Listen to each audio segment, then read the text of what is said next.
Hey y'all, Coach Ty here. Today I'm going to talk about how to stay motivated to exercise consistently even when you have ADHD.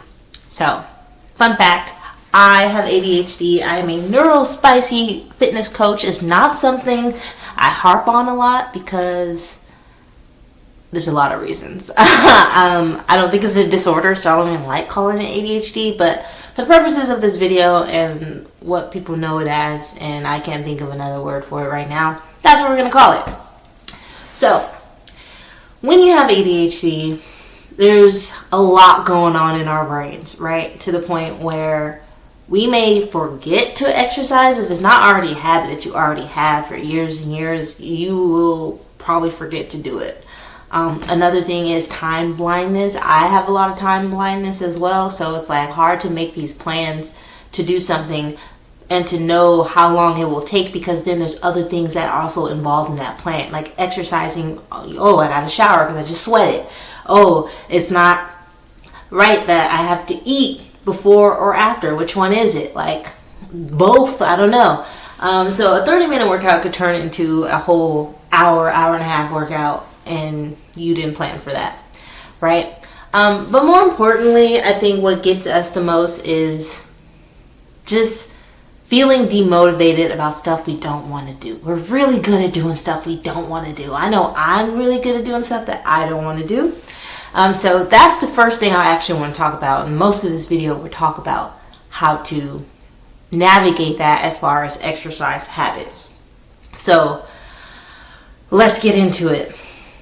The world we live in tells us that we're lazy, tells us that we are not living up to our potential. Have you heard that before? I have. I've definitely heard that before.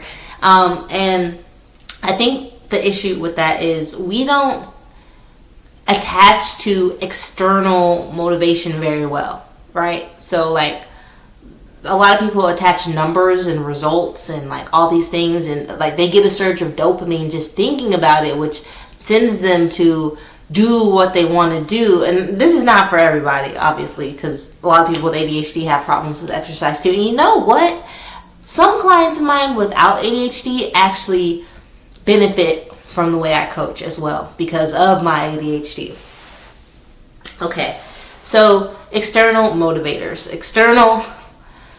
My goal is to lose this much pounds. My goal is to, do this thing for this amount of numbers, whatever. And that is just not, it's hard to grasp onto those linear goals. Like for me, it's hard to, like it really is. Like my brain just doesn't see the value in it, even though you're attaching a number to it. It's hard for me to be attached as well. So what works best for us is internal motivation. And what does that mean? That means the things we like to do. If you're ADHD, you know how it feels to hyper focus on something. We will go through a bunch of hoops. We will walk through the coals on the ground. We will do all kinds of crazy stuff just to attain something we're really interested in, like hyper focusing on, right? And people might even say, like, you doing all that for that? Yes. You know, we put our mind to something, it's really hard to stop us from getting it done. Really hard. Even if it's something that takes us away from something that we should be doing, we will just focus on that. Even if you're like reading a really long book and you really love that book, like when Harry Potter came out, I was all in Harry Potter books. I didn't do nothing else. I was in class reading. I'm like, I already did my homework. I don't really care about what you're talking about. I'm in here. And we can use that weakness as a superpower when it comes to our exercise habits. And so I'm just getting excited thinking about it because I know that feeling of like loving what you're doing. So we are very interest-based people. We have to be super interested, and we like novelty. We like when something feels new and fresh, and then when it's not new and fresh anymore, we don't want it anymore. And so that can be a good thing if we use it correctly. So how do we use our weaknesses as superpowers? Well, the first step is we have to follow the joy. Follow what we like to do. And you might be thinking, Coach Ty, I don't like exercising. There is more than one way. There is more than 2 ways. There is more than 5 ways to exercise. That's my problem with the fitness industry. Is like it makes it seem like there's only just one way to exercise. And for us, we need to be creative. We need to think out of the box in order to get things done. And we like to think out of the box to get things done. And and not even that, we're good at it. And that's why some people hire us just for that, right? So we have to do that for our fitness journey too. So you got to find something you like to do. Now, as a coach, I would love to help you do that. You don't have to do it by yourself. But if you choose to, you can start by listing out the things you like to do already. Just whatever it is. Doesn't have to be fitness oriented. And then list some things that you would want to do, like physical things that sound fun. Alright? And then take that list, put it to the side. You can pause this video and then come back to it. Alright? So this list is going to tell you about yourself. Now, we like to dig in deep into things. We like to go beneath the surface.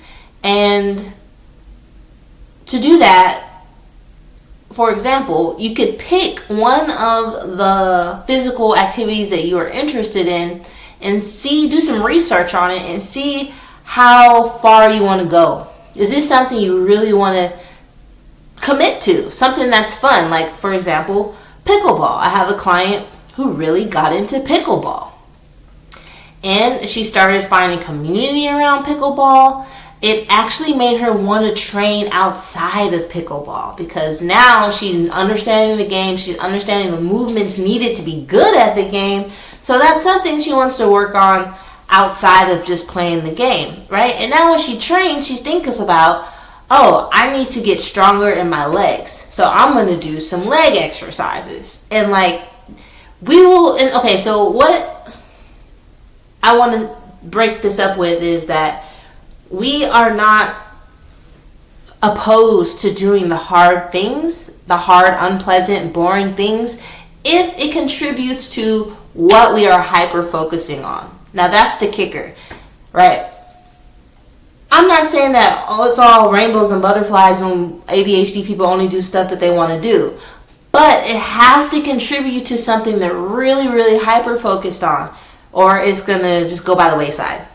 And so this client realized that doing these kinds of leg exercises and ankle exercises and stuff like that would help her in her pickleball game. So she did it. And it motivated her to do it. So now she can be better at pickleball and dig deeper into pickleball and get more mastery in pickleball, because then what builds the interest, it keeps the interest going. It's like the more you learn about something, the more you know you need to learn about something. And that's the journey to mastery, and I think that's a lot of ADHD people can relate to that. So we have to follow the joy, we have to follow our interests, and the fitness industry unfortunately does not make fitness and exercising seem interesting. It seems like a chore, like something you just have to do, even if you hate it. Because just like I heard a coach tell me, like, oh, exercise is just like going to a job you hate. Why would you? I mean, I feel bad for your clients. I would never want to be that person's client if I needed help in my fitness journey like that. Like, why? I just don't understand. But also I'm ADHD, so I just don't understand that mindset around it. I don't understand how it's easy for people to do stuff that is so boring and monotonous and torturous and chore-like. I don't understand. Like my husband, his closet is beautiful. We have 2 separate walk-in closets. And his closet is so beautiful. I'm like, how? Like, how does that happen? My closet is not. I know where things are, for the most part. I'll clean it, I'll like straighten it up when it gets to the point where like, okay, I don't know where things are. But if I know where they are, I don't see what the problem is. And so, you know, there's some things I just don't understand, and that's okay. But I do understand how our brain works. So you're not lazy and you're not reaching your potential. It's just no one's giving you the strategy to match your brain. No one's giving you the strategy to be successful with an ADHD brain. And that is like the biggest tip I can give you. Follow the joy, follow your interest, do the exercise that I just showed you. You want to go deeper with me, come on in. There's a link in the description for you to click on. It's like $17 and you will fill out a short assessment, a short questionnaire telling me about yourself, and then I'm going to help you create a game plan. I'll send you a video just like this, and I'll help you create a game plan based off your interests, what brings you joy, and the current lifestyle that you already have, so that you can create a joyful, more playful fitness journey based on who you actually are and how your brain works. So I'm going to leave it at that. There are more things I should say, but I'm going to make a new video.